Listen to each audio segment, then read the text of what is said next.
Voilà, nous allons commencer par une petite introduction sur l'expérience humaine de la fraternité. Vous avez déjà vu que dans le titre précédent, c'était la communion fraternelle. Nous ne parlons pas, nous les chrétiens, de la fraternité, c'est un mot abstrait. Parlons de la communion fraternelle. Et donc, nous allons essayer de voir déjà à travers cette expérience humaine. Depuis les origines, on peut dire que si l'homme a besoin de pain, de bien, il a aussi besoin d'amitié, de fraternité. Nous allons essayer de voir déjà à travers la Genèse, qu'est-ce que Dieu nous dit? Vous avez tous entendu parler de cette histoire de Caïn qui tue Abel. Et quand Dieu réapparaît dans le texte, il va dire « Où est ton frère Abel ?» On dirait aujourd'hui « C'est pas mon problème ». Nous les chrétiens, la parole que nous allons dire, c'est « Qu'as-tu fait de ton frère ?» C'est Dieu qui le dit à travers nous. La fraternité naît du don d'une vie, de l'amour au fond. La fraternité, c'est une histoire de fraternité blessée. Nous les chrétiens, nous révélons que c'est Dieu qui vient mettre au cœur de l'être humain, par son esprit, la fraternité. Et la solution, c'est la tour de Babel. Construisons une tour, protégeons-nous surtout des autres, qui ne pensent pas comme nous. On va remplacer la différence par la ressemblance. Le projet de Dieu, justement, il est que on puisse se mettre à l'école de l'autre. Il n'y a pas de fraternité sans pardon. Vous sentez bien que ce rêve de Babel, c'est de bâtir une fraternité idéale où on a gommé toute différence. La fraternité dans la Bible, c'est un don de Dieu. L'humanité est faite pour la fraternité. Or, nous rêvons d'égalitarisme, alors que Dieu nous met au cœur de l'humanité pour entrer dans la communion, dans la différence. Alors, ce livre de la Genèse nous montre déjà que l'authentique fraternité ne vient pas uniquement du rêve ou de l'utopie. Parce que la fraternité, elle naît toujours au cœur des tensions et des différences. Elle sera toujours blessée, mais aussi toujours à construire. Sinon, elle devient un rêve. Mais il faut qu'elle accepte de mourir à ses rêves, les plus spirituels parfois, qui sont comme des mirages, pour naître au projet de Dieu.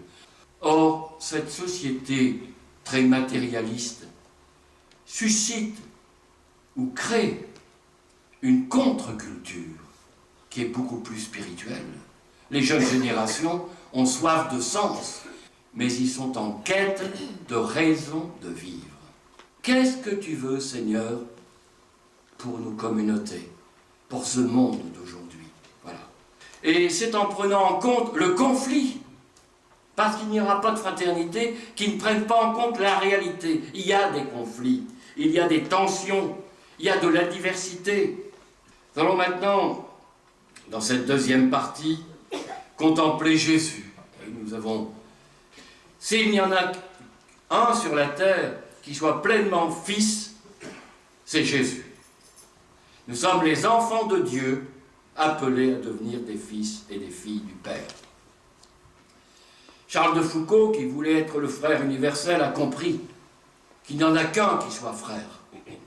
C'est Jésus. Il n'y en a pas d'autre sur la terre. Les frères universels. Donc je ne peux pas devenir frère si je ne suis pas fils. Et tant plus je grandis dans cette dimension filiale, tant plus je me sens proche et je me rapproche des frères et des sœurs. Et tant plus on devient une véritable fratrie. Voilà ce que nous dit Luc 2, 48, 52. Nous avons là l'expression pour dire comment Jésus grandit dans sa dimension filiale et fraternelle. Mon Dieu, je vous offre ma liberté, dit saint Ignace, ma mémoire, mon intelligence. Voilà comment nous devenons des fils et des filles du Père. Il n'y aura pas de fraternité qui grandiront sur la terre ou dans notre Église s'il n'y en a pas qui donnent leur vie. Donc vous voyez bien qu'on peut toujours rêver de fraternité. Elle est le fruit du don d'une vie. Et Jésus, c'est quand il a donné sa vie qu'il peut enfin appeler ses disciples. Va dire à mes frères. Il ne les appelle plus désormais disciples, mais des frères. Voilà, nous allons faire maintenant une petite pause silencieuse. Donc, qu'est-ce que j'ai retenu un peu de ce qui vient d'être dit et quels sont les appels un peu que je ressens.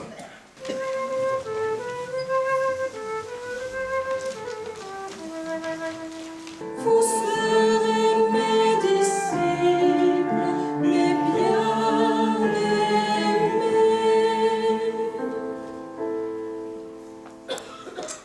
Nous allons donc maintenant passer au troisième temps, la fraternité évangélique. Frères dans le Christ. Paul nous dit, ben oui, nous devenons les frères de Jésus, mais qui est le premier-né de cette multitude de frères. Nous appelons cela la fraternité évangélique. Le petit est aussi un frère pour Jésus. Nous le savons dans Matthieu 25. Celui à qui vous avez fait cela, au plus petit d'entre les miens, c'est à moi que vous l'avez fait. Et Jésus redira, aimez-vous les uns les autres, je sais si on le cite, mais on oublie le contexte, il va mourir, il va donner sa vie. C'est au moment de donner sa vie qu'il dit cette parole. Je vous donne un commandement nouveau, c'est de vous aimer les uns les autres, comme je vous ai aimé, vous aussi aimez-vous les uns les autres. À ceci, tous reconnaîtront que vous êtes mes disciples si vous avez de l'amour les uns pour les autres. Mais il va falloir donner sa vie pour aimer les autres et connaître la croix. Et connaître la croix, parce que c'est crucifiant d'aimer les autres. Vous savez, il faut passer de l'amour du pouvoir au pouvoir de l'amour. Or, cette fraternité évangélique s'enracine dans la force spirituelle de l'amour. On comprend que Thérèse ait pu dire « Au cœur de l'Église, je serai l'amour ».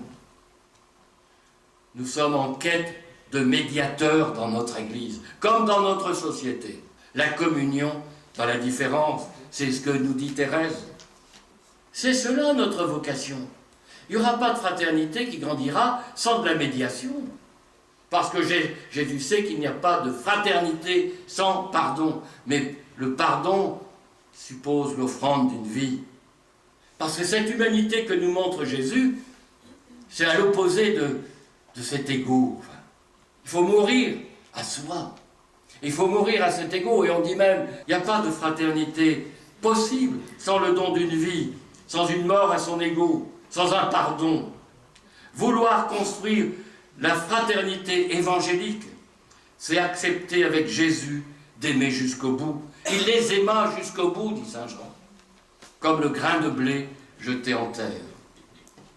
Quatrième temps, la communauté fraternelle, une fraternité missionnaire. Cette fraternité évangélique, si elle ne laisse pas la place aux blessés de la vie, aux petits, eh bien, elle ne naîtra jamais. Parce que qui fonde la fraternité? C'est d'exister, c'est d'avoir des amis. Qu'est-ce qu'ils cherchent, ces personnes? D'être aimés, d'exister. C'est la relation. La fraternité évangélique, c'est un témoignage. Cette communion dans la différence est source de fécondité divine et donc d'évangélisation. Donc, quelque part, ne rêvez pas d'une fraternité spontanée. Il y aura des conflits, il y aura des tensions, mais là où il n'y a pas de pardon, et puis la place du petit. Vous verrez très vite que c'est souvent les petits qui nous rassemblent. Les fraternités, on est loin des niches fusionnelles, mais la fraternité respecte la différence, assume la tension, et puis aussi suppose de la conciliation, mais aussi du partage. Alors, pour terminer, on pourrait dire que Paul nous dit qu'on est frères et sœurs, c'est dans le Christ qu'on l'est.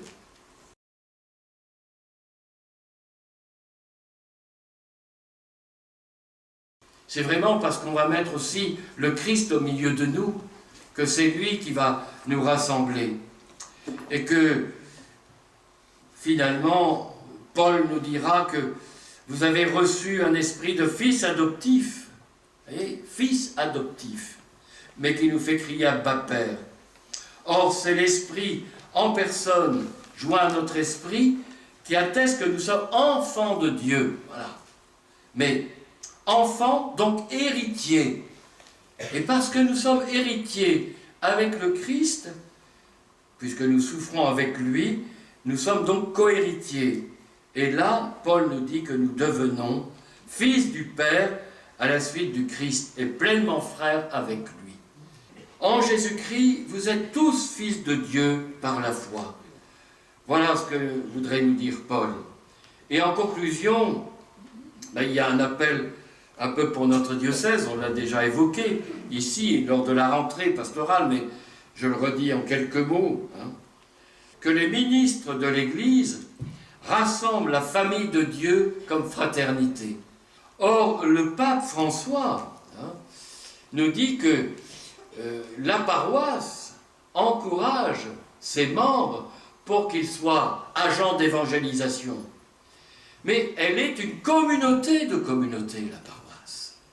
Mais on va voir qu'il y a des points à approfondir pour devenir une fraternité. On ne peut pas décréter que notre groupe... Ah ben vous savez, on est bien ensemble, ça fait 8 ans qu'on est ensemble. Mais bon, on a déjà invité d'autres, mais ils n'ont pas envie de venir. Ben non, parce qu'ils sentent que vous êtes bien ensemble, mais vous n'avez pas envie qu'il y ait un intrus qui arrive. C'est pas du fusionnel. Donc il faudra peut-être qu'un ou deux aillent, quittent peut-être cette belle petite fraternité un peu fusionnelle pour créer un groupe. Donc vous voyez, des fraternités, ils ne vont pas naître comme ça c'est du dépouillement. La paroisse, c'est la communion dans la différence. Ça ne vient pas de nous, c'est l'Esprit Saint. Dans ce monde individualiste, il y a une aspiration de nos contemporains à retrouver de la vérité, des relations vraies, simples, humaines, chaleureuses, fraternelles. Et quelque part, la mission de l'Église, quelque part, oui, si nous voulons accueillir des catéchumènes, des gens qui sont loin de l'institution, mais dans quel groupe, quelle communauté, oui, s'il n'y a pas nos petites fraternités qui vont leur permettre de cheminer.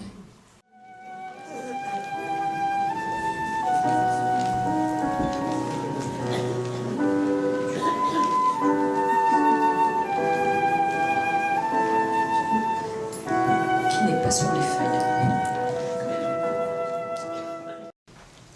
Je voudrais insister, vous voyez bien, à la suite de ce qu'a dit notre évêque, sur le fait que ces fraternités sont appelées à rassembler des gens qui se regroupent bien sûr au nom du Christ, non pas en raison de leurs affinités, c'est pas pour être les uns avec les uns, tous ensemble, pareil, mais d'abord peut-être en raison de leur proximité géographique, dans un quartier ou dans un village, parce que la proximité, c'est là qu'elle se joue, sur un territoire concret.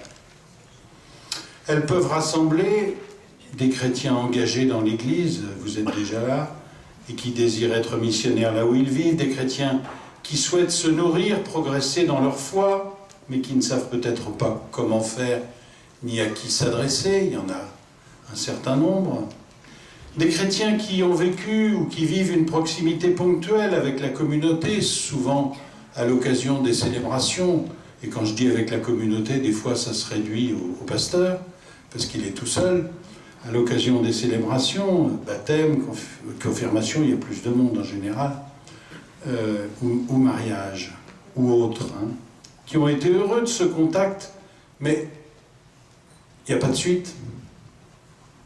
Des chrétiens qui se sentent perdus parce que depuis 20 ou 30 ans, ils ont vu la paroisse s'éloigner petit à petit géographiquement, au moins de là où ils habitent, hein, et qui ne savent plus trop où rencontrer des chrétiens, et puis des hommes et des femmes de bonne volonté qui ont peut-être envie de faire un bout de chemin avec nous.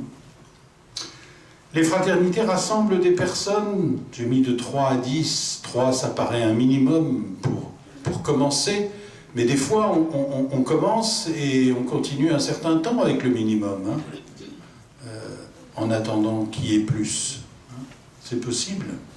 Aux cheminements divers, aux sensibilités variées, elles sont comme une cellule de la paroisse en un lieu. Vous avez entendu tout à l'heure que les paroisses étaient appelées à être des communautés de communautés. Donc, les fraternités sont comme une cellule de la paroisse en un lieu, et elles auront besoin d'être reliées les unes aux autres. On verra cela ensuite.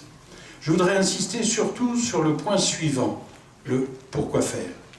Ce qu'on a appelé rapidement les 4 piliers, qui permettront de prendre soin les uns des autres et d'avancer ensemble. D'abord, le partage de la vie des personnes, avec le souci de prendre soin de l'autre. Ça suppose de se parler, d'échanger des nouvelles, des joies et des peines que nous portons, enfin, de partager un minimum de notre vie avec les autres. Ensuite, le partage de la parole de Dieu, parce que vous voyez bien que du début à la fin, elle est la source de la vie fraternelle et qu'elle est notre nourriture. Donc c'est à travers elle que nous pouvons entendre les appels que Dieu nous fait. Partage de la parole de Dieu. Partage de la prière, à la fois pour louer le Seigneur et aussi pour lui confier ce qui nous tient à cœur, enfin, ce pourquoi nous voulons l'invoquer.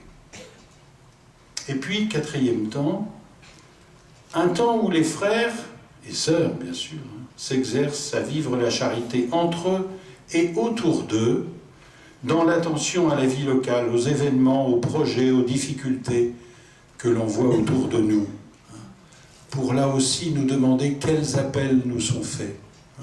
Les appels, ils viennent et de la parole de Dieu et de la vie des gens autour de nous. Et il faut que nous soyons attentifs à ce double appel. Les fraternités choisiront le rythme de rencontre de 15 jours à 1 mois et s'y tiendront.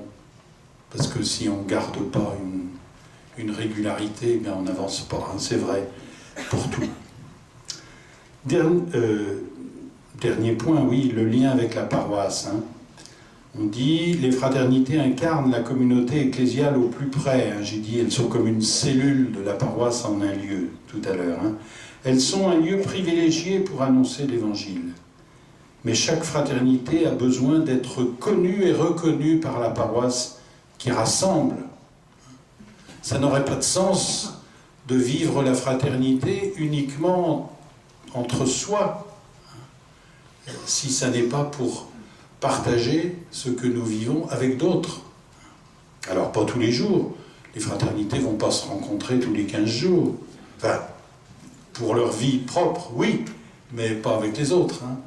Mais la paroisse est le lieu normal du rassemblement des communautés. Chaque fraternité a besoin d'être connue et reconnue par la paroisse qui rassemble. Des rencontres de fraternité pourront donc être organisées, notamment autour de l'Eucharistie, qui reste le rassemblement fondamental de la vie ecclésiale, hein, pour partager ce qui a été vécu ensemble, pour s'encourager, pour partager les richesses et les appels des diverses fraternités. Enfin, je dis sur ce papier que le site du diocèse aura prochainement une rubrique consacrée aux fraternités. Donc on vous propose de partager ensemble, en petits groupes de 4 à 6 personnes, sur place évidemment. Pourquoi faire? Par rapport aux exigences des 4 piliers qui sont donnés pour les fraternités, au fond, qu'est-ce qu'on vit le moins bien pour l'instant? Sur quel point on aurait vraiment un effort à faire pour grandir vers une fraternité.